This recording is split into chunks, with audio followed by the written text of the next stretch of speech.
El que tiene oídos oiga lo que el Espíritu dice a las iglesias. El que venciere no sufrirá daño de la segunda muerte. Y escribe al ángel de la iglesia en Pérgamo, el que tiene la espada aguda de dos filos, dice esto. Yo conozco tus obras y donde moras, donde está el trono de Satanás, pero retienes mi nombre y no has negado mi fe ni aun en los días en que Antipas, mi testigo fiel, fue muerto entre vosotros, donde mora Satanás. Apocalipsis 2:11 al 13. Padre, gracias por la palabra que podemos escudriñar en esta tarde, Señor. Haz que la podamos entender. Danos limpieza en nuestra vida con la sangre derramada por el Señor Jesús y envíanos el Espíritu Santo para que Él ilumine a quien enseña la palabra y también a quien la oye para que dé fruto para vida. Dice la Biblia acá, el que tiene oídos, oiga lo que el Espíritu dice a las iglesias. Dios nos manda a escuchar casi que todo el tiempo en toda la predicación. Dios habla en el Antiguo Testamento, oye Israel.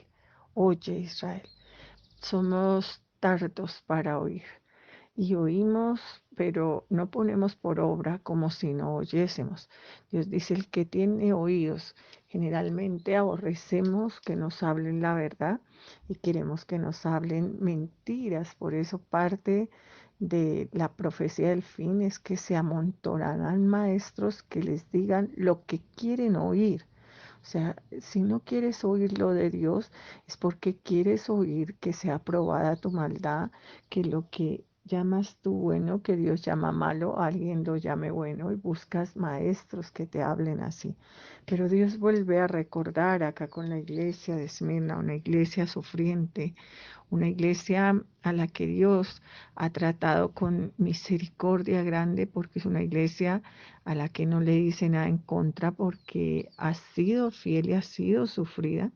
Le dice Dios, el que tiene oídos oiga lo que el Espíritu, porque es Dios.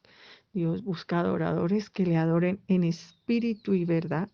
El que venciere no sufrirá daño en la segunda muerte. Los cristianos nacemos al nacer al mundo como todas las personas, pero luego nacemos de nuevo, como dice el Evangelio de Juan en el capítulo 3, del agua y del Espíritu. O sea, somos nacidos dos veces. Si estamos de verdad naciendo de nuevo, no somos de los que retroceden, sino de los que van a vida eterna. Y morimos, sea que Cristo nos lleve con Él, entonces no gustaríamos ni la primera muerte, pero si morimos, si Cristo aún no recoge su iglesia, morimos una vez, pero no morimos dos veces. Nosotros morimos solo una vez. La gente en el mundo nace solo una vez y los falsos cristianos. Nunca ocurre el segundo nacimiento, solo nacen una vez, mueren una vez, que es cuando mueren físicamente, y mueren dos veces cuando son echados al infierno, estar separados de Dios por toda la eternidad.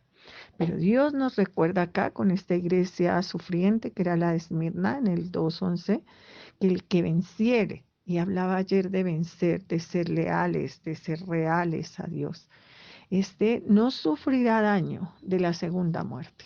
O sea, no habrá una muerte segunda. Estaremos con el Señor por siempre, donde no hay llanto ni dolor y ya no habrá muerte. Gloria a Dios por eso.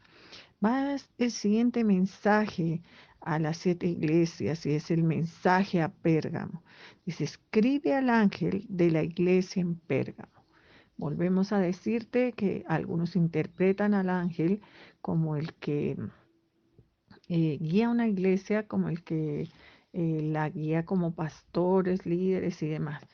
Pero la Biblia habla de ángeles y creemos firmemente que Dios habla de los ángeles como protectores de la palabra a través de los años y los tiempos. Pérgamo era una iglesia que existía, era una iglesia con una característica y era que era sumamente intelectual. Efeso es más comercial y Esmirna, pero Pérgamo es intelectual, o sea, ellos se erguían en una colina como una ciudad imponente, súper sabia, como podría ser ahora Roma, ¿no? Como allá está la sabiduría, allá está lo que se iguala a Dios, que Jehová reprende y consuma por la sangre poderosa de Jesús. Dios habla a esa iglesia eh, con más ahínco con relación al ángel, porque para proteger el mensaje verdadero debió enviar Dios ángeles que no se perdieran los pergaminos y pasaran a través de la historia a todos los lugares y personas que son como Pérgamo, ¿no? Dice, el que tiene la espada aguda de dos filos, dice esto. La Biblia nos habla en el libro de Hebreos, en el capítulo 4 en el versículo 12, porque la palabra de Dios es viva y eficaz. O sea, todo lo que habla Dios, su palabra, es Dios mismo, porque el verbo, el Señor Jesús que se hizo carne, como dice el Evangelio de Juan en el capítulo 1, es la palabra, Jesús es la palabra. Entonces dice, porque la palabra de Dios es viva, o sea, es algo que no pasa, no está muerto, no es del pasado, es del presente. Dice, es de ahora para ti. Y es eficaz, o sea, es enviada para algo y hará para lo que fue enviada. Dice, y es más cortante que toda espada de dos filos. En este Pérgamo y en este tiempo, entonces gobierna mucho el imperio romano. Había momentos en que los seguidores de César, porque los romanos tenían cubierto todos los lugares, ministraban hasta sentencia de muerte, cargaban sus espadas y mataban a la gente, tenían hasta ese derecho de los que se oponían a, por ejemplo, el culto a César, que César se consideraba un dios, los emperadores romanos, que Jehová reprende y consuma por la sangre poderosa de Jesús. Pero es así. Y entonces Dios mismo les recuerda que hay una espada mayor, que dice acá, una espada de dos filos que penetra hasta partir el alma, que es la palabra de Dios, que es Dios mismo y su palabra. Esa palabra de Dios penetra, nos da contrición, nos llega hasta el espíritu, las coyunturas y los tuétanos, y discierne los pensamientos y las intenciones del corazón. Entra a tu vida, te discierne, y no hay cosa creada que no sea manifiesta en su presencia. Antes bien, todas las cosas están desnudas y abiertas a los ojos de aquel a quien tenemos que dar cuenta. O sea, Jesús es la palabra. Si buscas la Biblia y lees la Biblia y obedeces al Señor, si buscas al Señor para que no solo tengas la palabra escrita, sino que la tengas escrita en tu mente y corazón, esta palabra te cambiará, te mostrará el pecado que haces, te llevará al arrepentimiento y hará lo que hacía esa espada de dos filos, ¿no? Penetraba primero dentro del cuerpo y luego sacaba las tripas y las cosas. O sea, la palabra hará en ti llevarte a contrición y cambiarte, pero no siempre, porque Dios nunca pasa por encima de la voluntad, es un libre albedrío y cada uno obedecemos, o al frente tiene sus caminos, obedecer o desobedecer. Entonces Jesús se muestra aquí en la iglesia de Pérgamo como la espada aguda de dos filos. En la iglesia de Esmirna aclara, porque es una iglesia que vive mucha muerte, mucha persecución, es una iglesia sufrida. Dice en el capítulo 2, versículo 8, el que estuvo muerto y vivió. Pero en la de Pérgamo resalta la característica del que tiene la espada aguda de dos filos. O sea, no tememos a la gente que está alrededor, ni tampoco tememos a las sabidurías que había allí, porque tenían una iglesia que era perdón, una biblioteca espectacular con no sé cuántos ejemplares y cosas. O sea, esta era una iglesia que presumía estar, pero in como este tiempo, ¿no? La ciencia, todo, las universidades, las bibliotecas, todo, y Dios no está en la noticia de ellos. Entonces Dios nos recuerda que primero es la espada de dos filos, que es la palabra, y que esa palabra está por encima de la falsamente llamada ciencia y que si por nosotros mantener en alto la palabra de Dios somos muertos, hay alguien que tiene la decisión de echarnos, dejarnos entrar al cielo o echarnos al infierno. Jesús tiene las llaves del infierno y de la muerte. Dice, yo conozco tus obras. Vuelve Dios a recordarnos que conoce nuestras obras. Cuando habla de vencer la iglesia de Esmirna y ahora aquí en la iglesia de Pérgamo hablándonos de que conoce nuestras obras, cuando pensamos en un tiempo como el que estamos viviendo y que tenemos que vencer, lo primero que tenemos que vencer es la falsedad y la hipocresía. Hacemos muchísimas cosas, pero con motivos que no son los motivos de Dios. O sea, no hacemos las cosas para Dios, sino para los hombres. La iglesia de Esmirna, una iglesia que va hasta la muerte, y es una iglesia conforme al corazón de Dios, pero la de Pérgamo es una iglesia de apariencia, o sea, la misma ciudad se muestra como sobre una colina y súper sabia y súper... Y yo te digo a ti, mira, Dios conoce tu obra. Es duro tratar con gente que tú en el espíritu como pastor, después que has orado por la salvación de sus almas, sabes que no son trigo limpio, que son personas que son de doble ánimo. No te involucras porque la Biblia misma dice que nada que entra en uno lo daña, sino lo que sale de uno. O sea, ya estamos en un momento en que, ¿qué importa lo que cada persona sea alrededor? El Señor Jesús va a ser llevado al momento de la crucifixión y todo lo que tiene que vivir antes de la crucifixión es muy doloroso. Y en su último momento aparece Judas allí. El Señor Jesús no le dice ya como nada, ya Satanás estaba en Judas con el ánimo de sentirse el Señor Jesús involucrado con Judas, sino como haciéndole un llamado a él mismo. Judas, con un beso me vendes a mí. O sea, Dios te está diciendo eso a ti en esta hora. Mírate, tú no tienes una relación con la gente, la tienes, pero no es importante para tu salvación. Nadie decide tu destino eterno. Tú no tienes una relación con una iglesia ni con un pastor, la tienes con Dios. O sea, puedes hacer muchas cosas y mostrarte súper especial y súper cambiado y súper contristado. Ten cuidado porque es delicado. Jesús está más cerca que nunca de volver. Y no está el hipócrita delante de Dios. Dobla tu rodilla.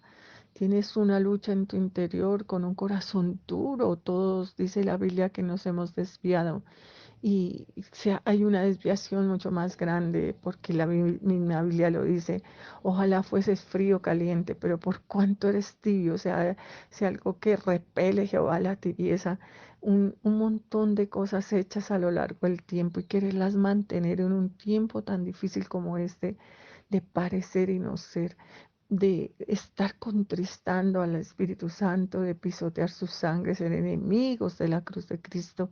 Yo te digo a ti, ve y arrodíllate, piensa todo lo que tú haces, ¿por qué lo haces? O sea, de verdad, ¿es verdad en ti? O sea, lo que haces es porque Cristo está en tu corazón y quieres ir al cielo y es nacido de un corazón limpio, un corazón que tiene una relación con Dios o continúas en tu actitud de parecer lo que tú no eres. Entonces, esto es muy delicado. Jesús a cada iglesia le dice, yo conozco tus obras. O sea, Dios conoce lo que somos. Dios escruta corazón y riñones.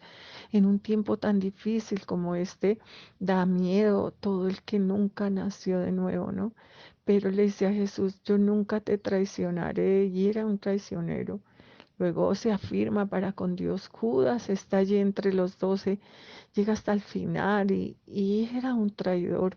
Y yo te digo a ti, todo lo que quieras hacer en la carne al final saldrá en burla, porque el que siembra de la carne cosechará corrupción. O sea, tú puedes creer que lo que haces es muy bueno, pero es de las cosas más abominables cuando no es el Espíritu de Dios en ti. Ponte al nivel de curas, monjas, religiones que hay por ahí tremendas, ¿no? Un cura puede estar allí quemándose en un tugurbio, en un lugar por niños, una monja, todo eso por sentirse en buenos y de pronto allá en sus claustros, en sus lugares lloran y juzgan a toda la gente porque ellos son los buenos y nadie les tiene misericordia ni les tiene piedad.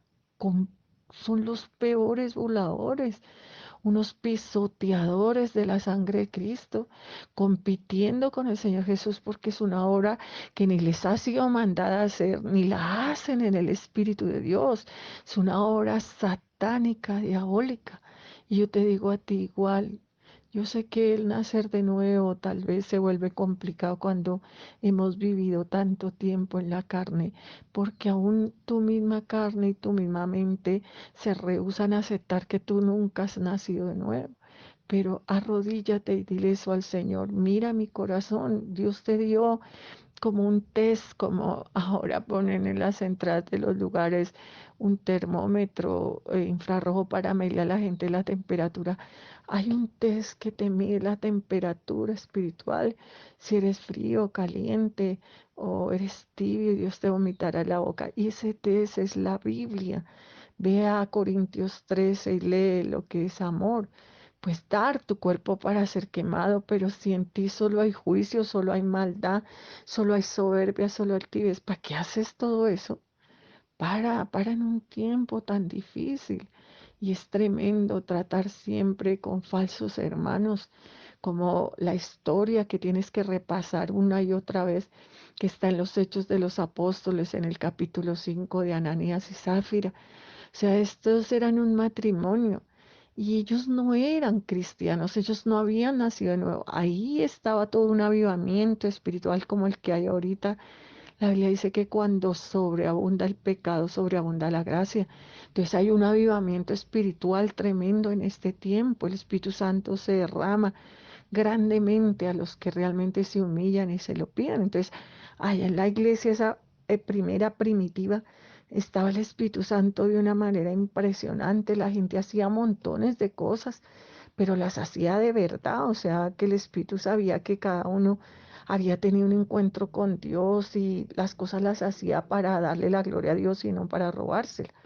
Pero pues entre todos aparecen Ananías y Zafira, son un matrimonio y ellos creen que todos están jugando a ser cristianos y quieren parecer, si no mejor que los otros, parecer y aplastarlos. No sé cuánto valdrá el terreno de ellos, pero de pronto era el terreno que más valía. Entonces lo venden, pero se roban la mitad y van y lo ponen a los pies de los apóstoles. Tal vez alguien vendió un terreno, no sé, por 50.000 pesos y trajo los 50.000 pesos. Y ellos tendrían un terreno por 500.000 pesos y trajeron 250.000 pesos y van a tapar a todos. Pero no era verdad, o sea, en ellos no había verdad. Tal no había verdad que empiezan mintiendo, hermano, mintiéndole al Espíritu Santo que estaba en el apóstol Pedro. No tenían que traer nada. ¿Quién les estaba pidiendo algo? Nosotros somos una iglesia que no tiene nombre, ni cartel, ni nada. Hacemos todo lo que dice la Biblia. Somos una iglesia trinitaria, una iglesia que es muy ortodoxa, lo que dice la Biblia y una iglesia sin más pretensión que terminar en el cielo, lo que dice la Biblia. Yo me propuse a no saber nada más entre vosotros que a Cristo y a Cristo crucificado. Eso es lo que predicamos en la iglesia. Así que en la iglesia no obligamos a nadie a nada. No nos metemos en la vida de las personas, no averiguamos ni qué tienen las personas, ni cómo entran, ni cómo salen. No nos metemos para nada. Somos una iglesia muy pequeña y sin embargo, sin necesidad de que la gente haga cosas, la gente hace solo cosas para su soberbia y su altivez. O sea, siempre que abrimos un espacio de ayuda para cualquier cosa, para dar un baño, Dios cubra con su sangre. Decimos, si quieres hacerlo, no importa, habrá otras personas que los hagan, pero tú te postulas allí de primeras sin ninguna intención de buscar a Dios o servirle o porque Dios te ha puesto a hacer un oficio, hagamos lo que hagamos, Dios te lo ha puesto, sino que tú te postulas creyendo que estamos jugando con Dios a parecer y no eres, porque en el fondo del corazón lo que te mueve es la amargura, la crítica, el hacer que las otras personas crean que te salieron a deber, que es lo más terrible, hermano, en Cristo. Yo incluso ofrezco este tiempo unos domicilios por la misericordia de Dios, que son trabajo. No sé cuánto le paguen a cada gente que hace un domicilio aquí en Suba, que le preguntamos a un muchacho de esos que viene, dijo que le daban 2.000, 3.000 pesos a cualquier parte de Suba que llevaba un domicilio. Nosotros le pagamos 5.000 pesos y sin embargo el hermano viene y nos hace creer que le hicimos un favor. O sea, tú, todo es que la gente te necesita, le vas a hacer el favor a la gente, eres tan bueno. Y digo, Dios nos cubra con su sangre, Jesús está a la puerta y conoce tus obras. Si esto fuera tan sencillo como el niño que le lleva la manzana a la profesora todos los días para ganarse el favor de la profesora en las notas o las cosas, pero estamos hablando de Dios muriendo en la cruz, el Señor Jesús derramando su sangre en la cruz y yo jugando a hacer la obra del Espíritu Santo como una blasfemia, aparecer y no ser. Cada persona que está en los lugares y en esta iglesia de Pérgamo había gente verdadera. En el tiempo de los hechos, cuando vienen delante de Pedro, había gente verdadera, gente que no aparece en la historia con el nombre de Ananías y Zafira, pero que dieron sus terrenos, que toda gente verdadera. Yo soy un siervo de Dios, he trabajado para el Señor 40 años de mi vida. Si me preguntas cuánto tengo en un banco, no te lo digo porque seguro en tu corazón pensarás, ¿y con qué sobrevivirá la pastora para pagar todos los arriendos y las cosas? Y no tengo esa intención, hermano. Yo no tengo ni un lugar donde reunirme que no tenga que pagar un arriendo. Yo tengo que trabajar. Mi padre trabaja y yo trabajo. Yo he trabajado en la obra del Señor, regalado Biblias, sostenido personas, hermano. Nadie me debe nada. Todo lo hizo el Señor y todo lo debemos todos al Señor. Incluso los pastores tienen un sueldo y yo no tengo un sueldo, hermano. Pero no te estoy diciendo esto para que tú creas que te estoy pidiendo algo, no. Te lo estoy diciendo porque no somos como tú. Hablo de los que son cristianos verdaderos. Yo no voy y le hago un favor a una persona para que luego ella se sienta comprometida a llamarme, a invitarme, a pagarme. No, yo en mucho tiempo de la iglesia hemos hecho favores a nivel de toda clase, hermano, de orar por los enfermos, de recibir niños, de, no sé, de muchas cosas que ahora ni están en mi mente, de regalar Biblias, de predicar en las cárceles. Nunca.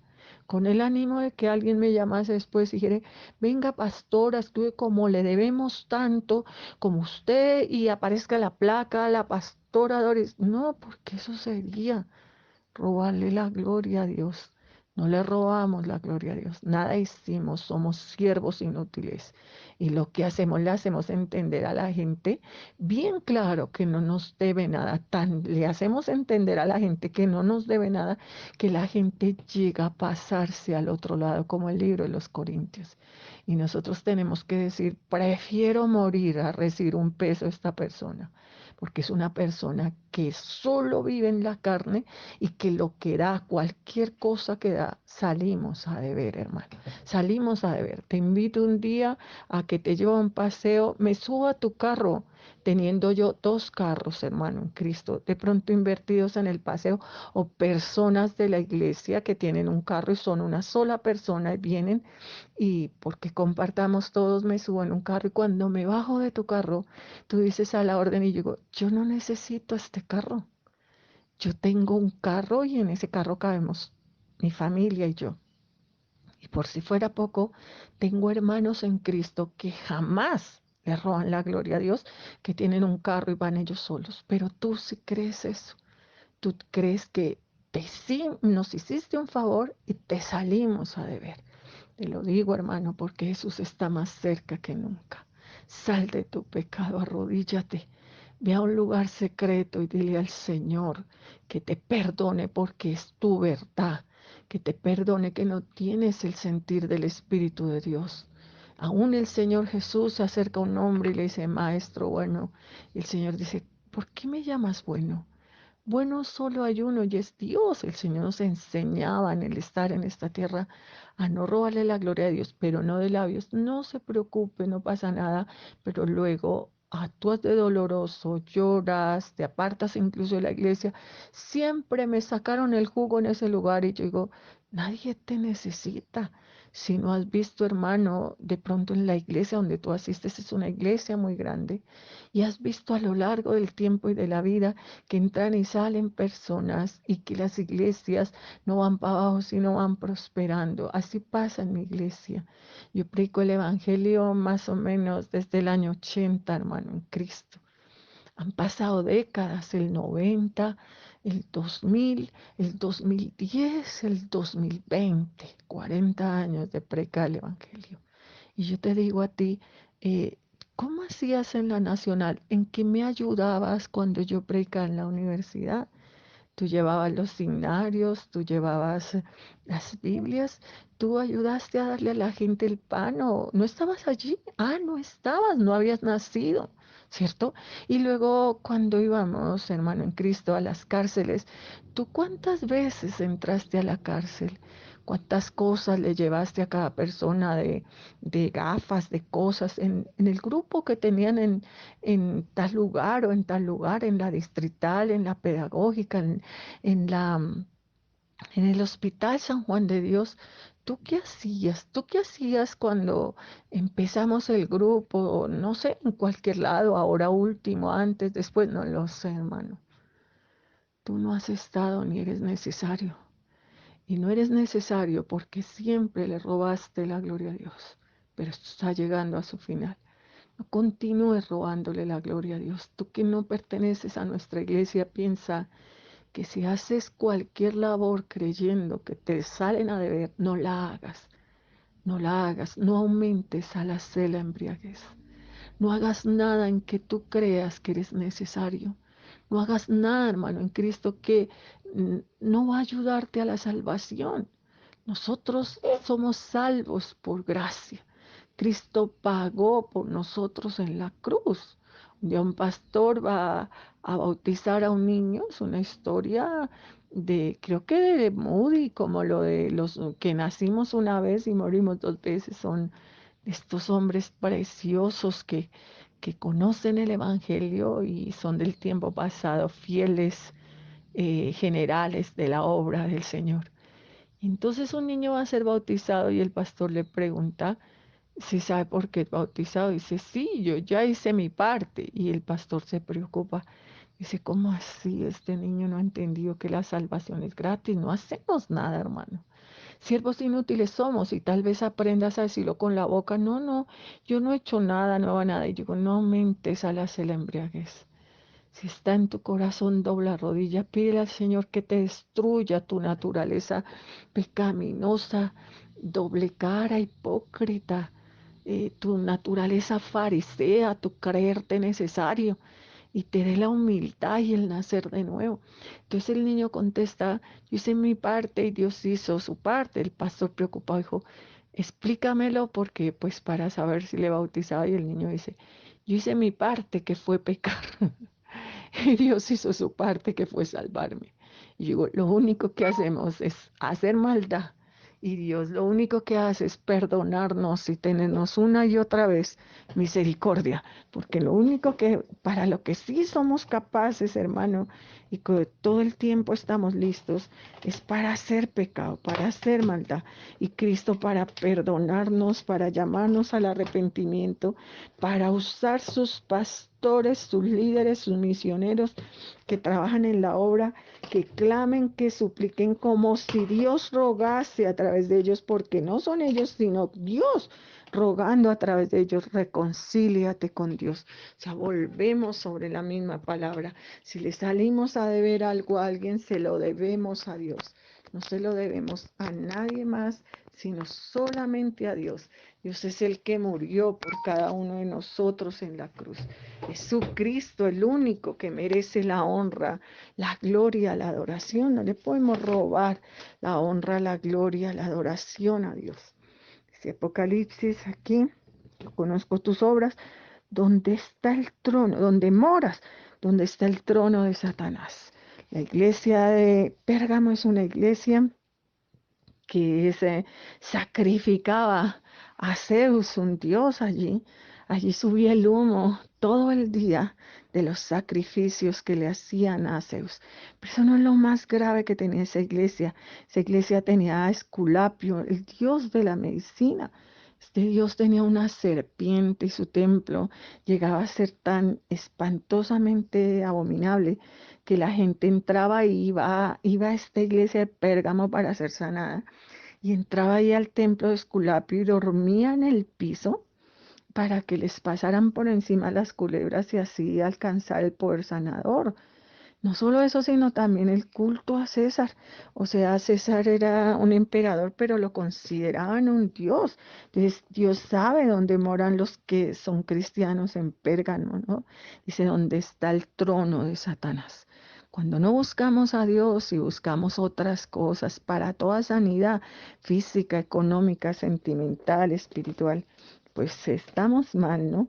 La Biblia dice ahí en el libro de Jeremías, en el capítulo 17, en el versículo 5, así ha dicho Jehová, maldito el varón que confía en el hombre y pone carne por su brazo y su corazón se aparta de Jehová.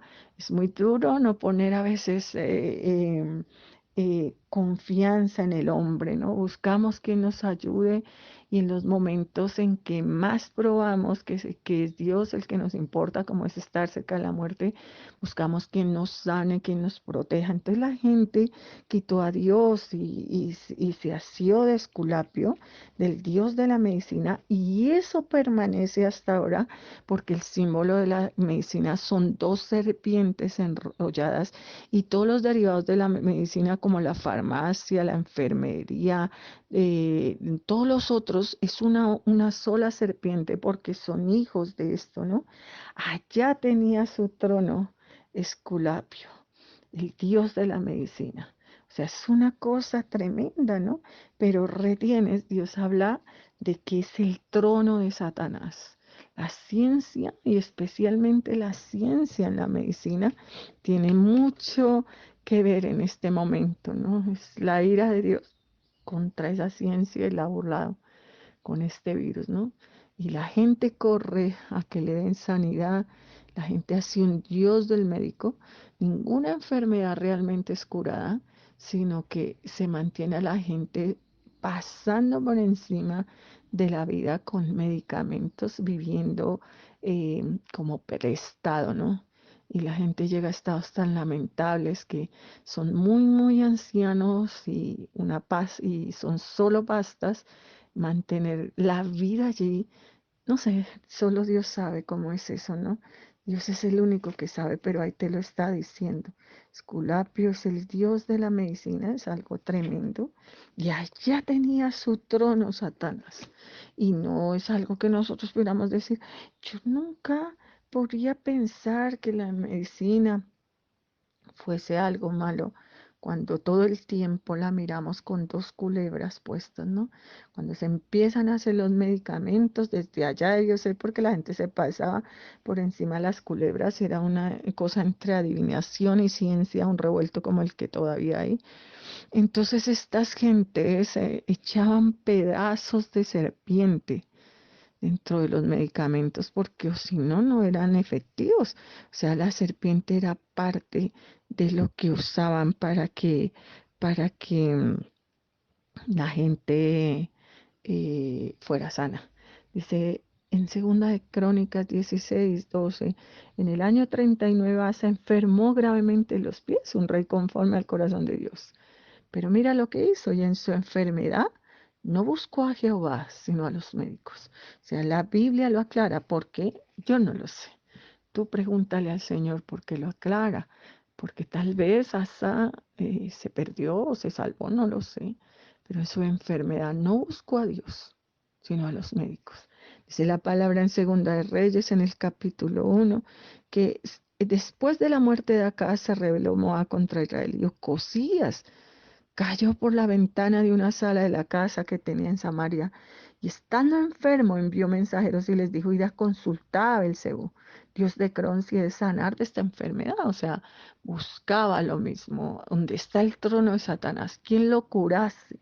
Entonces el ángel de Jehová habló a Elías Tisbita diciendo, el profeta Elías, fue el ángel y le dijo: levántate, sube a encontrar los mensajeros del rey Samaria y dile: ¿no hay Dios en Israel, que vas a consultar a Belcebú, dios de Cron?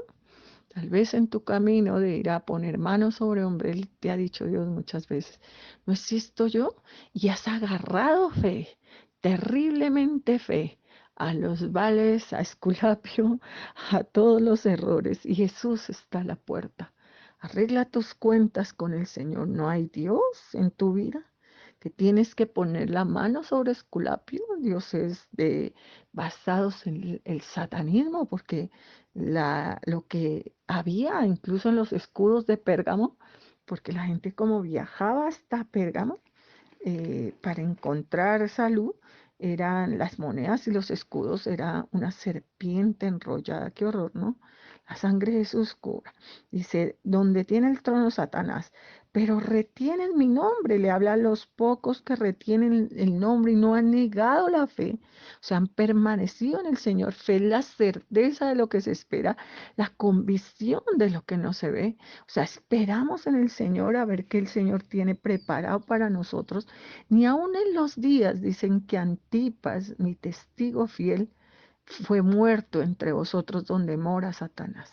Sea esa palabra testigo fiel de Antipas, pues yo no sé nada, pero sé que fue un hombre fiel que trabajó para el Señor.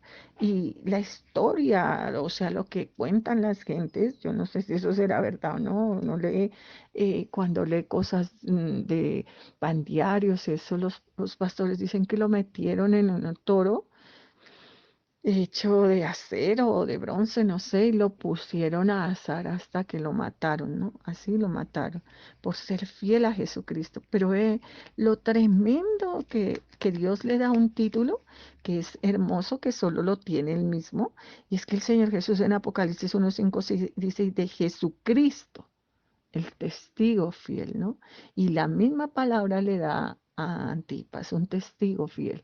La palabra testigo era ser muertos por Jesús, ¿no? Fue fiel hasta la muerte entre vosotros, dice: fue muerto entre vosotros donde mora Satanás. ¿Por qué lo mataron? Tal vez por no arrodillarse a Esculapio. ¿Quién sabe, no? Solo Dios sabe. Prepara tu alma. Jesús está a la puerta. Buenas tardes, hermanos. Gracias, Padre, por tu palabra. En el nombre de Jesús y por el poder del Espíritu Santo. Amén, amén.